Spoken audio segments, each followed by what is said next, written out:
ये कहानी है नागिन शिवन्या की, जो बहुत चंचल और हंसमुख स्वभाव की थी, साथ ही बहुत खूबसूरत नागिन थी। नागिन शिवन्या नागलोक में सभी को बहुत परेशान करती थी। एक दिन नागिन शिवन्या नागरानी के साथ कुछ ऐसा करती है कि नागरानी उसे सजा दे देती है। नागिन शिवन्या, आपने आज जो हरकत की है उसकी सजा आपको अवश्य मिलेगी। और आपकी सजा ये है कि आपको पृथ्वी लोक पर जाकर लोगों की मदद करनी है। और मदद करने के बाद जब आप अपनी आंखें बंद करके हमें याद करेंगी तो आप वापस नागलोक में आ जाएंगी। मगर नागरानी। अगर मगर कुछ नहीं नागिन शिवन्या, आपको पृथ्वी लोक पर जाकर अपनी सजा का भुगतान करना ही पड़ेगा। जी ठीक है नागरानी, जैसा आपका हुक्म। अरे मैं ये कहाँ आ गई हूँ? ये कैसी सुनसान सी जगह है? यहाँ तो आसपास कोई नजर नहीं आ रहा। अब मैं यहाँ कैसे ढूंढूं किसी को जिसको मेरी मदद की जरूरत हो?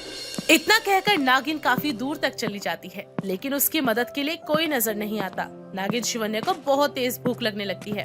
हे भोलेनाथ, मुझे तो एक भी ऐसा इंसान नहीं मिला जिसे मेरी मदद की जरूरत हो। और चलते चलते तो मैं बहुत थक गई हूँ। मुझे तो भूख भी लगने लगी है। हे भोलेनाथ, मुझे कोई रास्ता दिखाओ। 3 लोगों की मदद करूंगी तभी तो नागरानी मुझे मेरी शक्तियाँ वापस देंगी। तभी उसे गोलगप्पे का ठेला नजर आता है। नागिन शिवन्या उस ठेले के पास जाकर कहती है, भैया ये क्या है गोल गोल सा? मुझे भूख लगी है, क्या आप मुझे यहाँ कुछ खाना खिला सकते हैं? अरे मैडम जी, बॉर्डर पार करके आई हो क्या? आपको नहीं पता क्या है ये गोलगप्पे है, गोलगप्पे। इसे खाया जाता है। भैया वो क्या है ना, मैंने ये गोलगप्पे कभी नहीं खाए और मुझे बहुत तेज भूख लगी है। ठीक है मैडम जी, अभी लगा देता हूँ, लेकिन अब 20 में ना 5 मिलेंगे। मतलब भैया इसके बदले मुझे कुछ देना भी होगा? यहाँ मेरे बाप की शादी है क्या जो भंडारा चलेगा, जो फ्री में खिलाऊं आपको? मैडम जी, पैसे हो तो खाओ, वरना निकलो यहाँ से। पता नहीं कहाँ कहाँ से आ जाते हैं। भैया मेरे पास तो देने को कुछ भी नहीं है। जब कुछ नहीं है ना तो निकल जाओ यहाँ से, वरना मैं ना हैंडपंप उखाड़ के फेंक के मार दूंगा। चलो भागो यहाँ से। इतना कहकर वो आदमी नागिन शिवन्या को गोलगप्पे देने से इनकार कर देता है। तभी एक औरत को एक कार वाला टक्कर मारकर चला जाता है। औरत बेचारी तड़पते हुए पुकारती है, कोई है क्या यहाँ? कोई मेरी मदद करो, मेरे पैर में बहुत दर्द हो रहा है, मेरी कोई मदद करो।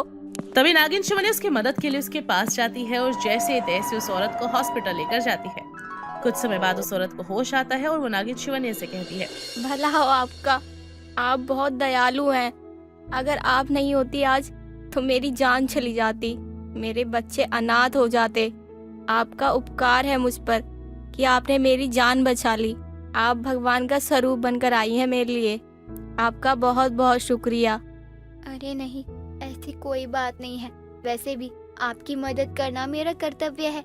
वैसे भी मैं पृथ्वी लोक मदद करने आई हूँ। अभी तो मुझे और भी लोगों की मदद करनी है। आप बस मेरे लिए प्रार्थना करें कि मैं यहाँ से बाहर जाने के बाद और भी लोगों की मदद करूँ। ठीक है, अब मैं चलती हूँ। आप अपना ध्यान रखिए। ठीक है, भगवान आपकी मदद करे, आप सबकी मदद अच्छे से कर पाओ। आप सच में बहुत अच्छे इंसान हो।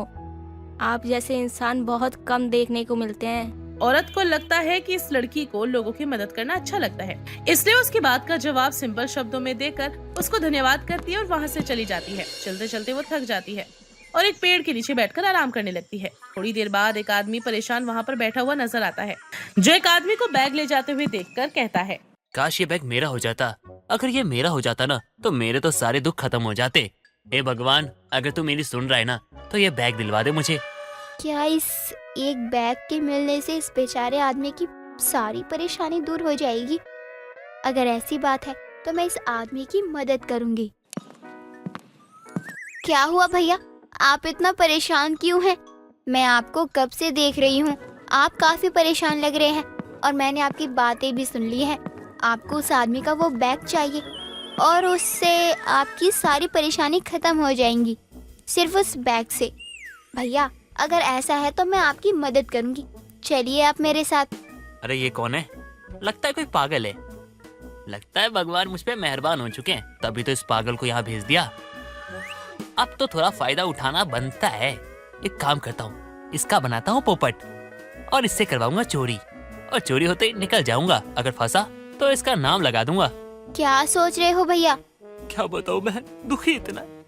मेरी पत्नी को कैंसर है और माँ अंधी है, बहन गूंगी है, और घर की सारी जिम्मेदारी मेरे ऊपर है। मुझे अपनी अंधी माँ का ऑपरेशन करवाना है और बीवी का इलाज भी करवाना है और बहनों की शादी करवानी। कहाँ से करूँगा? गरीब आदमी हूँ, मेरे पास तो बैग खरीदने तक के पैसे नहीं है। इसीलिए सोचा था काश वो बैग मेरा हो जाता, लेकिन कोई बात नहीं। गरीबी हम गरीबों के लिए नहीं। लगता है आज मेरे पूरे परिवार को एक बैग के लिए अपनी जान देनी पड़ेगी। कोई बात नहीं, गरीबी। चलिए आप मेरे साथ, मैं उस आदमी को बातों में लगा कर रखूंगी और आप वो बैग उससे ले लेना। इस तरह आपको वो बैग भी मिल जाएगा। शिवानी इस बात से अनजान थी कि वो चोर की मदद कर रही है। वो दोनों उस आदमी के पास जाते हैं और शिवानी रोने का नाटक करती है कि उसके पैर में दर्द हो रहा है। तभी वो आदमी उससे कहता है, क्या हुआ बेटा, तुम रो क्यों रही हो? सब ठीक है ना? मेरे पैर में बहुत तेज दर्द हो रहा है, जैसे किसी कीड़े ने मेरे पैर पर हमला किया हो। क्या आप मेरी मदद कर सकते हो? मुझे आप उस पेड़ तक छोड़ दो, बस मुझे वहां तक जाने के लिए किसी सहारे की जरूरत है। चलो बेटा, मैं तुम्हारी मदद कर देता हूँ। इतना कहकर वो आदमी शिवानी की मदद करने के लिए अपना बैग वहीं पेड़ के पास रखकर भूल जाता है। और जब उसे थोड़ी देर बाद याद आता है तो वो आदमी वापस उसी जगह पर आता है जब तक वो चोर उस बैग को चुरा कर ले जाता है। और वो आदमी उसको जाता हुआ देखता है। वो बैग गायब हो चुका था। आदमी वहीं पर बैठकर रोने लगता है। तभी शिवन्या पूछती है कि आप क्यों रो रहे हैं? अरे बेटा, क्या बताऊँ, मैंने तुम्हारी मदद की और मैं अपना वो बैग वहीं भूल आया। मेरी किस्मत ही फूटी है। सिर्फ उस बैग के लिए इतना रो रहा है ये आदमी, जबकि इनसे ज्यादा जरूरत तो उस बैग की उस बेचारे आदमी को थी। आप उस बैग के लिए इतना रो क्यों रहे हो? एक बैग ही तो था, जाने दो, चला गया तो। अरे वो एक बैग नहीं, मेरी पूरी जिंदगी की जमा पूंजी थी। उसमें मेरे बहुत सारे पैसे थे।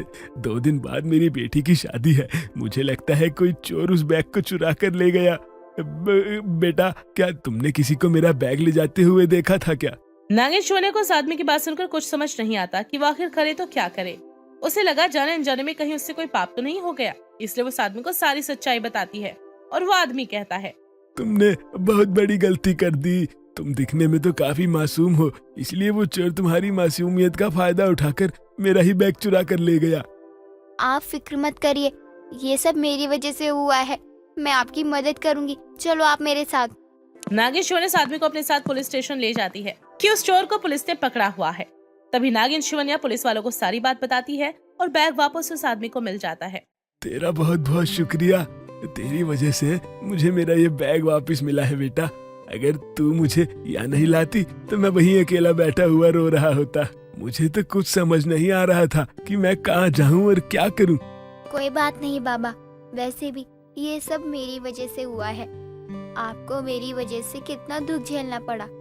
अरे नहीं बेटा, ये सब तो भगवान की मर्जी है। हे भोलेनाथ, तेरा बहुत बहुत शुक्रिया।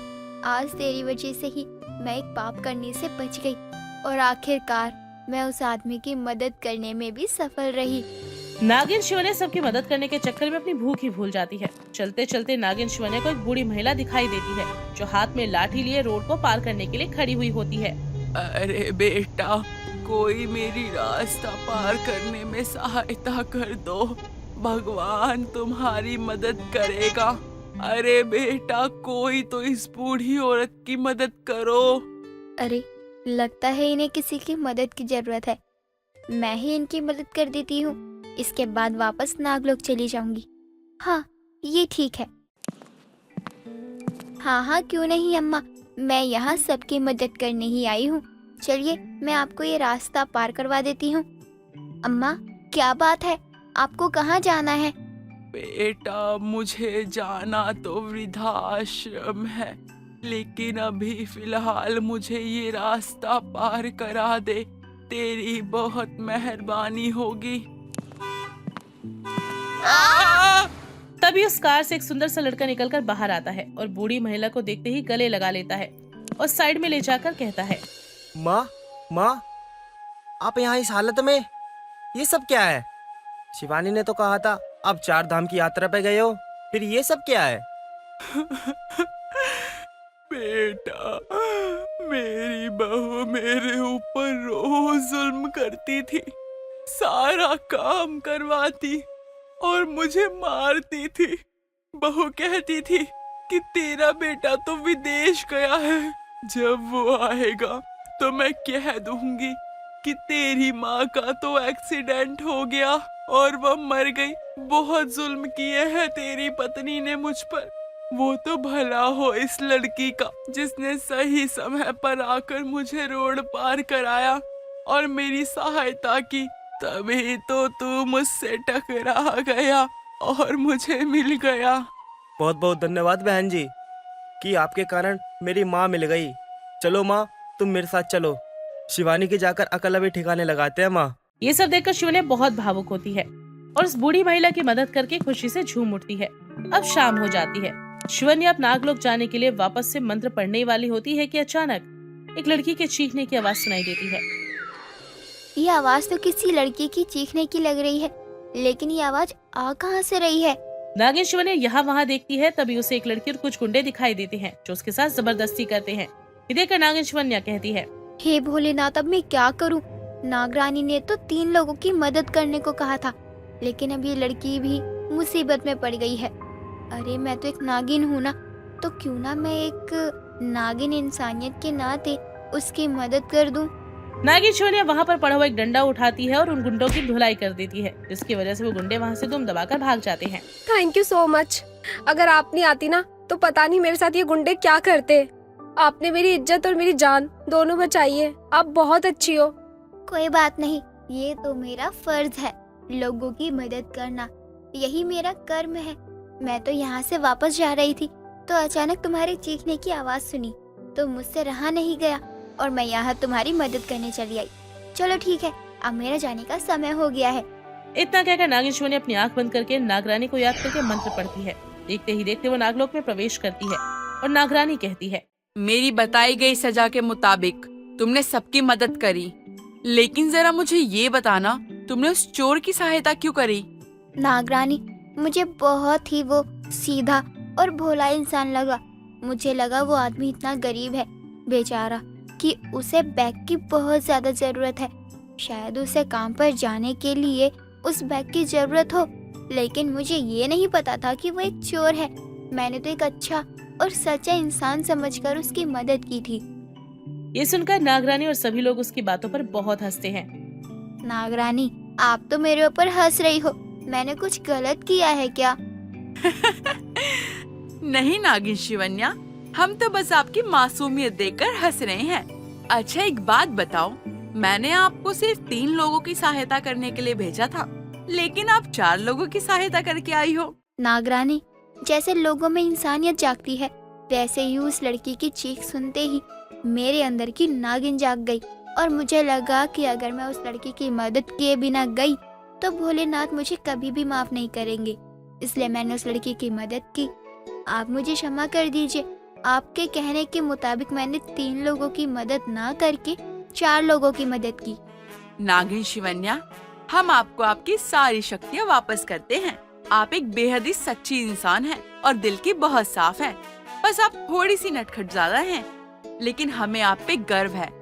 आपने उस लड़की की सहायता कर पूरे नागलोक वासियों को प्रसन्न कर दिया है।